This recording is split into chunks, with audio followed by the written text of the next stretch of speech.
Hello, this is Angelia, and you are listening to or watching the podcast Why You Do What You Do. Got an itch for some reason on my lip right now. Life is funny that way. Last time we were talking about, diabetes and heart disease and things. And we're going to be talking now about indirect influences on health, the socioeconomic status, and that's basically how much money you have. So, for some folks, that's a lot, and for some folks, not so much at all. So, here we go on that. People with lower socioeconomic status have lower life expectancy, more activity limitations due to the chronic diseases, lower well-being. I guess that could be said lower self-esteem, in general attitude of life. Lower well-being's kind of vague, I feel.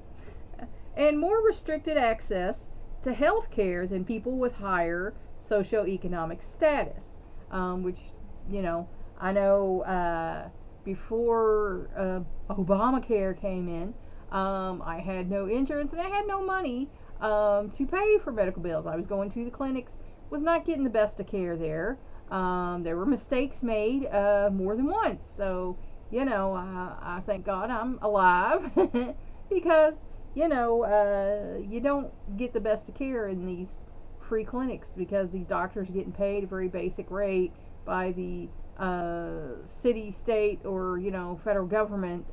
And they're not making as much as the guys out there in the affluent areas of town where the doctors and lawyers are going and paying them money. So that's just a fact.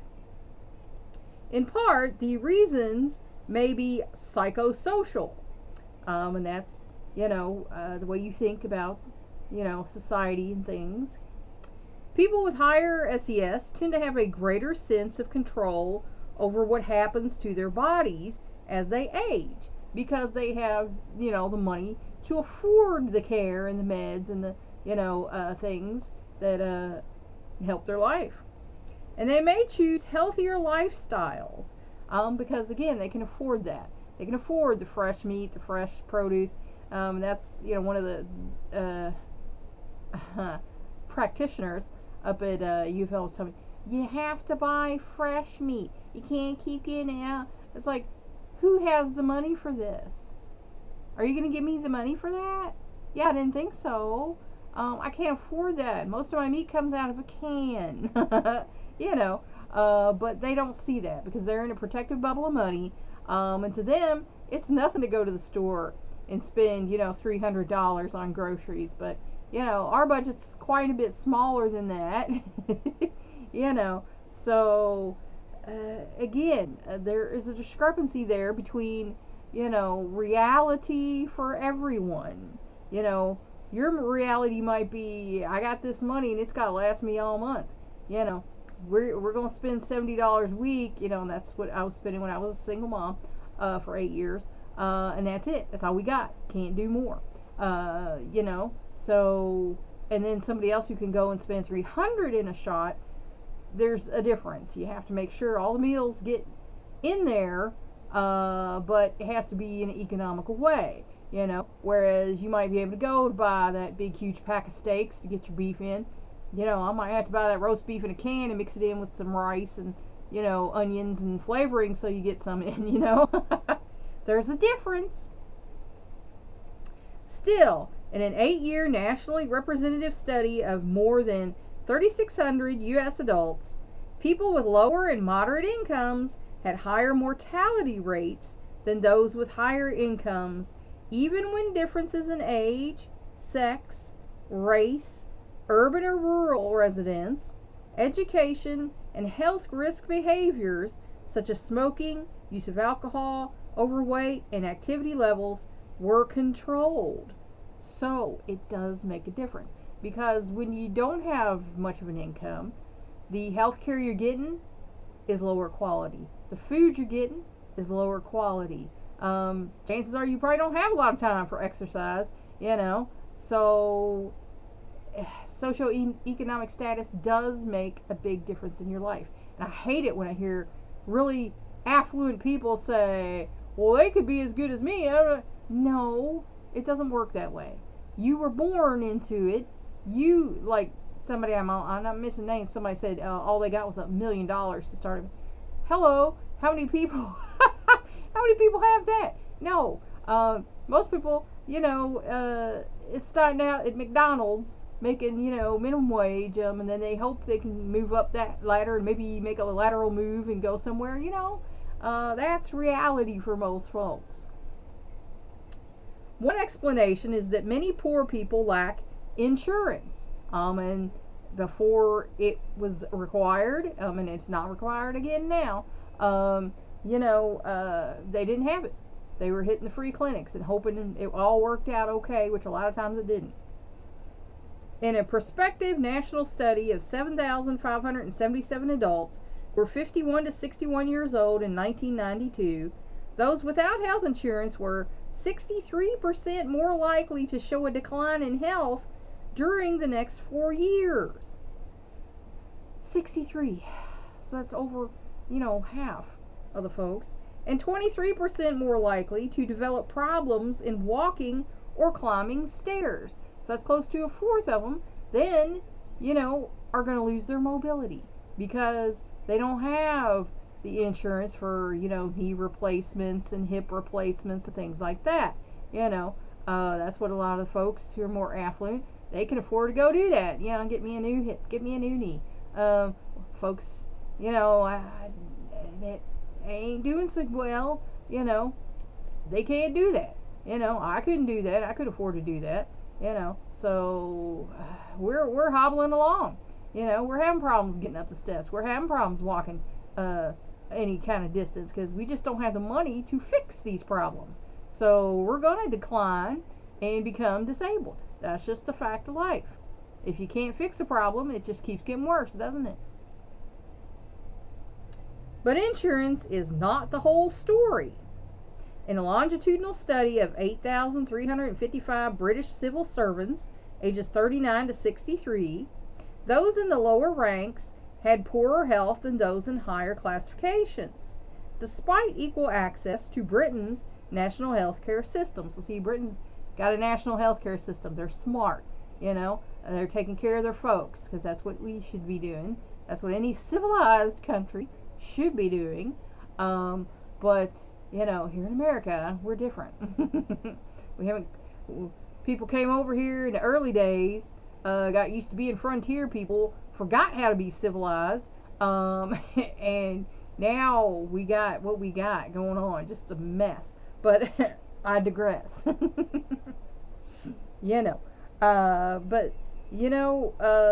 People in lower ranks probably did more work. They probably had a less, standard of well-being than people who were in higher ranks. So that, makes sense to me. Indirect influences on health, race, and ethnicity.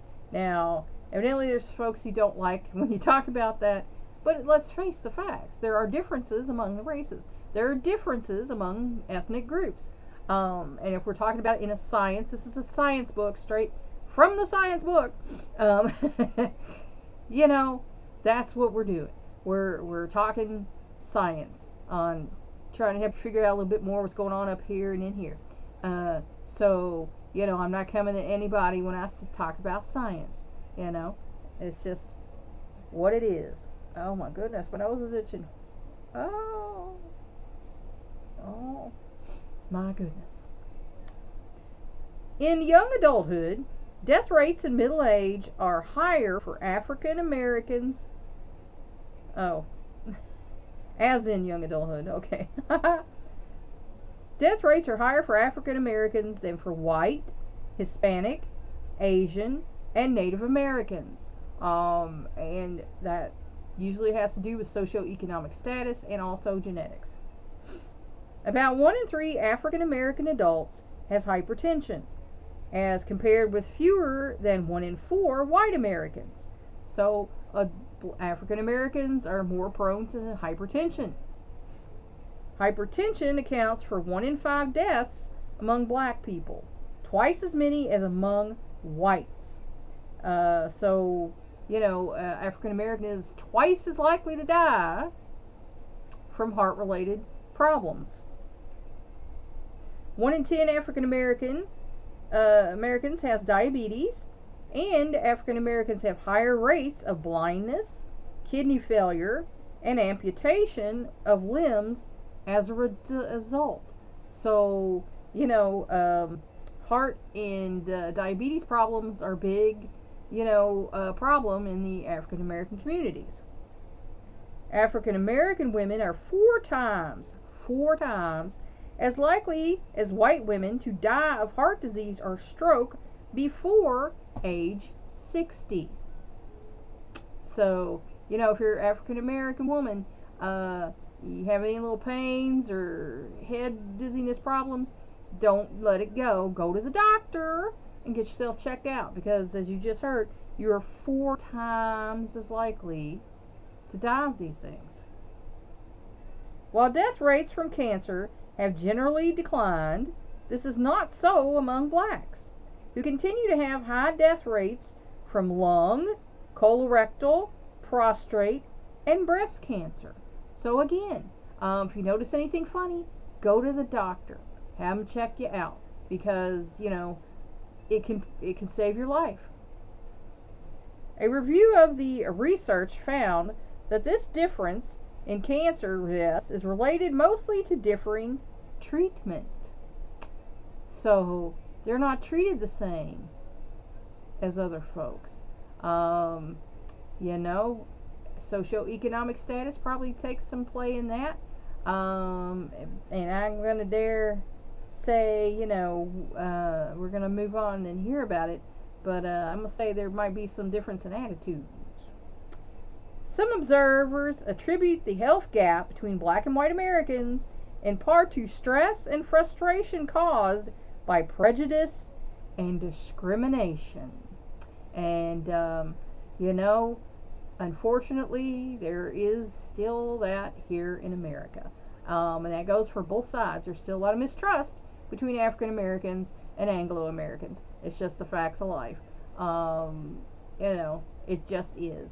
I've met white people who aren't fans of black people. I've met black people who are not fans of white people. I have been not fans of white people sometimes because of the way they act, and some of their attitudes. And, I've said mean things before, but it was because of their attitude, the way they were acting, and not that I really felt that way. I've stopped doing that, trying to not, do that.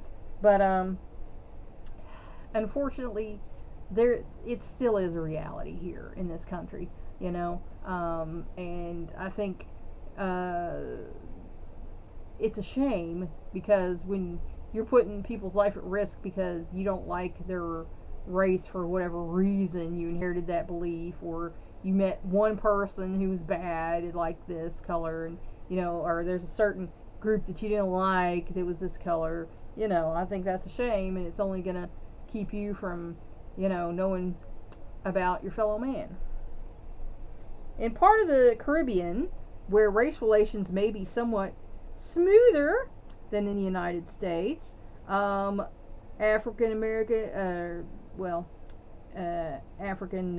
Caribbeans average blood pressure is about the same as that of other ethnic groups.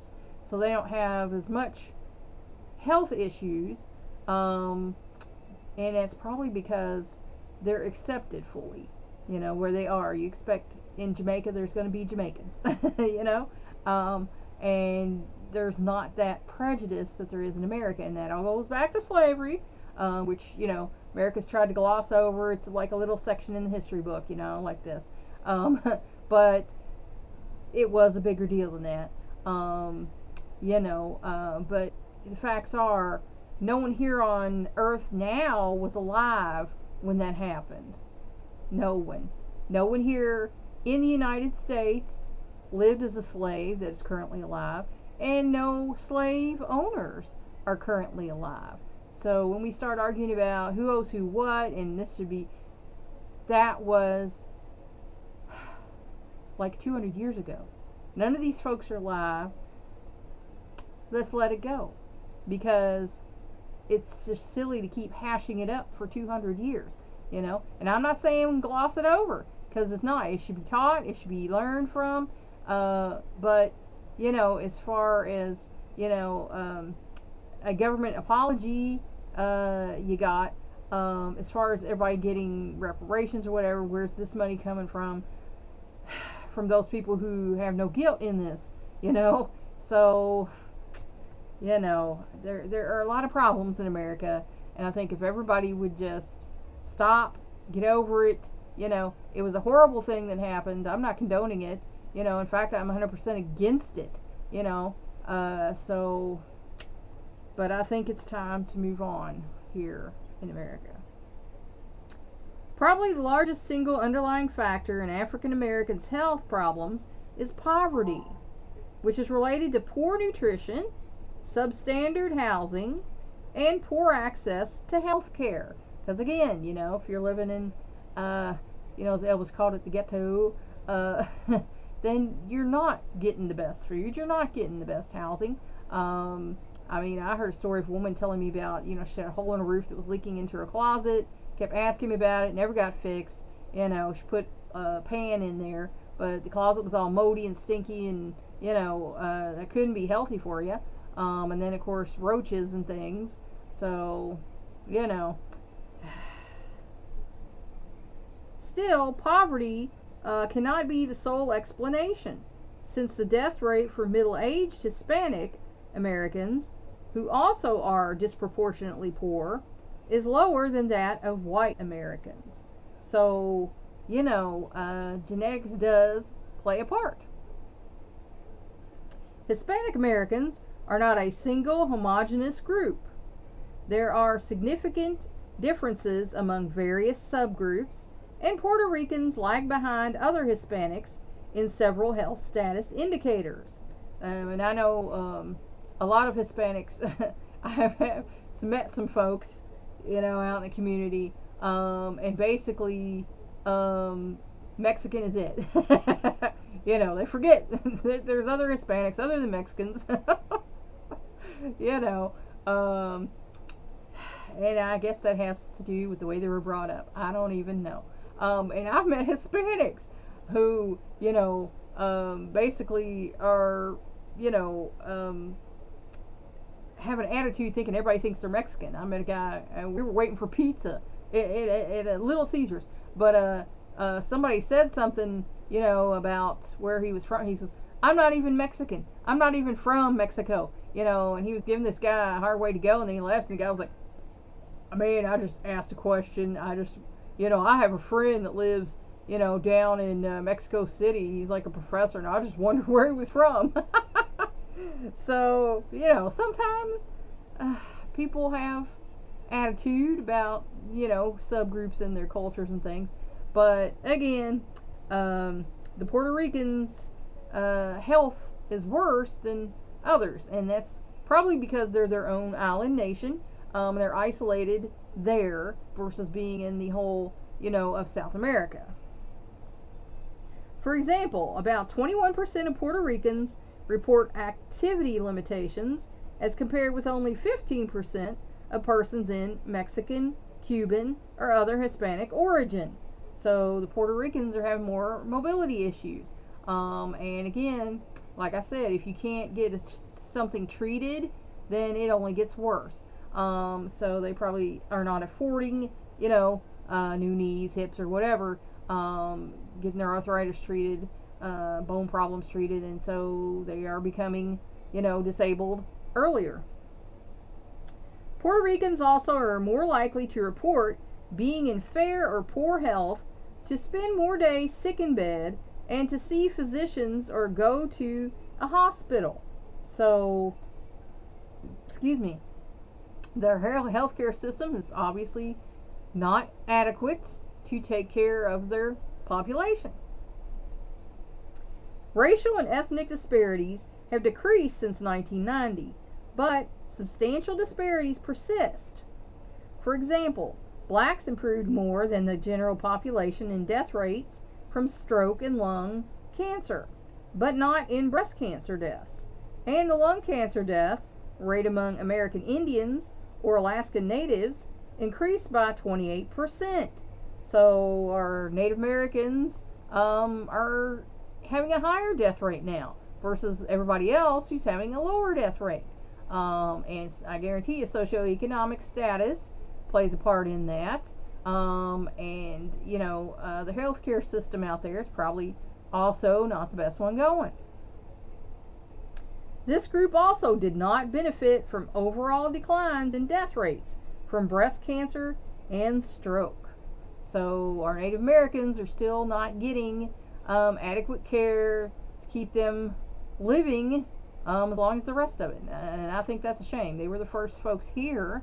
America was not discovered. Hello. There were already millions of people here in America when old Christopher Columbus sailed over here. And he did a lot of horrible things to these people. And so did the other, you know, conquistadors, and then the other, you know, folks who came over on other boats. You know, these people were a nice, helpful people. It's like, you know, they helped the pilgrims to survive, you know, and I heard a Native American elder actually make a comment to the fact that maybe we wish we hadn't have done that. Because, you know, what happened was more and more European Americans, oh, the new land. You know, well, it wasn't new. There were millions of folks already living here, but they weren't as civilized as the Europeans. So I actually heard a preacher, no kidding you, a very well-known pastor of a pretty good-sized church, say that the Native Americans were obstacles to be overcome for our nation, to create our nation. What? Hello? I'm sorry, Pastor. Did you just condone genocide? Is that what Jesus would do? I don't think so. You know. But, you know, that's some of that white nationalism stuff that I don't even want to touch on, because, you know, that's just 100% wrong in my book, and anybody who's touting it is not speaking the words of Jesus, and they definitely ain't on the side that they should be on, and I feel sorry for them when the end comes. But again, I digress. Women's health after menopause. Although women's health tends to be better overall than men's, with lower death rates, women are at increased risk for menopause, particularly after menopause. No shit. Excuse my French. No other risk for menopause. But anyway, after menopause, particularly for heart disease and osteoporosis. And that's why I took my little heart episodes seriously and started on the low fat, trying to eat healthier and things, because I'm trying to stay around for my grandkids and my great grandkids, you know, maybe more, who knows. With longer lifespans, women in many developed countries now can expect to live half their adult lives after menopause. So nowadays, you know, menopause is not the end of your life. You know, like we read earlier about in one place in Scotland where the woman just took to her bed and died after menopause. Now we can expect to live, you know, probably another whole half of life having, you know, come through menopause. So it's not the end of the world anymore. As a result, increasing attention is being paid to women's health issues at this time of life, because there's so many more women now in this time of life. Heart disease. After age 50, women's risk of heart disease begins to catch up with men's. And I can attest to that. You know, like I said, my two little heart episodes, you know, the first one took me down pretty hard, and the second one's not so bad. So, you know, take care, because women catch up to men after we've been through menopause. So cut that fat down out of your diet, get that blood pressure under control, cut back on that salt so that you can stay around longer. This happens faster after a hysterectomy. I have not had one. I know people who have. And, again, you need to take care of yourself. For every 10 years after menopause, heart disease risk increases about threefold. So 3 times the risk for every 10 years after menopause. So you need to think about that. If you're not taking that seriously, it's time to start taking that seriously if you're over 50. Because 3 times every 10 years, the risk goes up. So, like I said, cut back on the fat and the salt, keep those arteries clear, do some exercise so that little heart muscle will keep beating and being strong enough to keep beating, and get your checkups and take care of yourself. If you got meds, take them. Furthermore, women younger than 74 have less chance than men of surviving a heart attack. So there's like this weird thing between 50 and 74 where women are pretty hard at risk for a heart attack and might not survive it. So during those ages, you need to take care of yourself. Pay attention. Regular exercise or walking, as little as 1 hour each week, can lower the risk of coronary heart disease after age 45. And like I said, I have exercise. I do, my 15 minutes of exercise a day, kind of keep myself, from falling apart, and, keep the bones strong, keep the ticker ticking, so that I don't leave before, I want to. I mean, eventually you're going to go. When it's your time to go, you go. But you can also help yourself to stay alive rather than giving up and dying. A diet high in fiber, especially from cereals, also reduces the risk. I know my mother-in-law decided that was her answer. She didn't want to do anything, and she wants to sit and watch TV all day.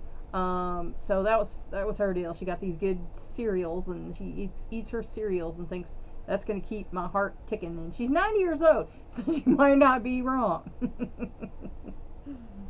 Bone loss and osteoporosis. In women, bone loss rapidly accelerates in the first 5 to 10 years after menopause. So, if you weren't taking the calcium, if you weren't doing bone, strengthening exercises, definitely a time to start. This is because estrogen plays an important role in helping the blood absorb calcium from food and helping the bones absorb calcium from the blood. So, if you're slightly built and you have family history, you need to do some exercise and you need to take your calcium. That's important so that you don't end up with this disease. When estrogen levels fall after menopause, calcium absorption slows down.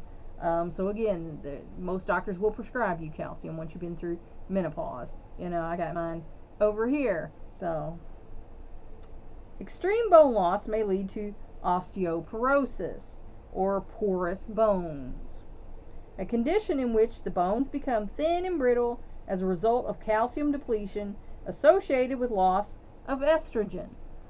Because once you go through menopause, that estrogen level keeps dropping, this can be a serious thing. It can lead to broken bones, and so you need to do some type of exercise to keep the bones strong, and you also need to take your calcium. Frequent signs of osteoporosis are marked loss in height and a hunchback posture that results from compression and collapse of weakened bones.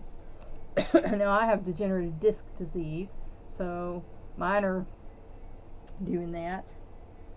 In a national observational study of 200,160 postmenopausal women, almost half had previously undetected low bone mineral density. So that's a lot. Almost half of women that they studied. So again, if you're postmenopausal, you need to do some type of exercise to keep your bones strong, and you need to be taking your calcium. And 7% of these women had previously, had osteoporosis, full-on osteoporosis. Okay, so again, you got to take care of yourself. If you're postmenopausal, my brain. Oh, I wish my brain and my tongue just still connected like they used to. Don't have a stroke. It just messes you up, man. Osteoporosis is a major cause of broken bones in old age and can greatly affect the quality of life and even survival. My mother-in-law fell going to the bathroom and broke a hip, and she was in rehab and everything, and they said if, maybe she'd taken care of herself, she might not have broke the hip because she's got the thinning bones, but she's now she did a little physical therapy, but she's also, taking her calcium and things to try and help herself. Excuse me.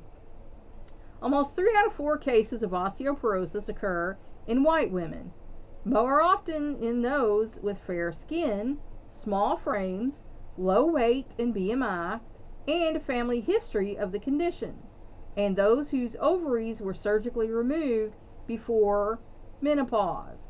So if you fit into that category, be on the watch, because it's not a good thing to have happen to you. African American women who have greater bone density are less likely than white women to develop osteoporosis, whereas Hispanic and Asian women are more likely. So if you're a Hispanic or Asian woman, you are more likely to develop osteoporosis. So if you're postmenopausal and fit into these ethnic groups, take care of yourself. Keep an eye on things. Get some exercise. Take your calcium. Other risk factors besides age include smoking and lack of exercise.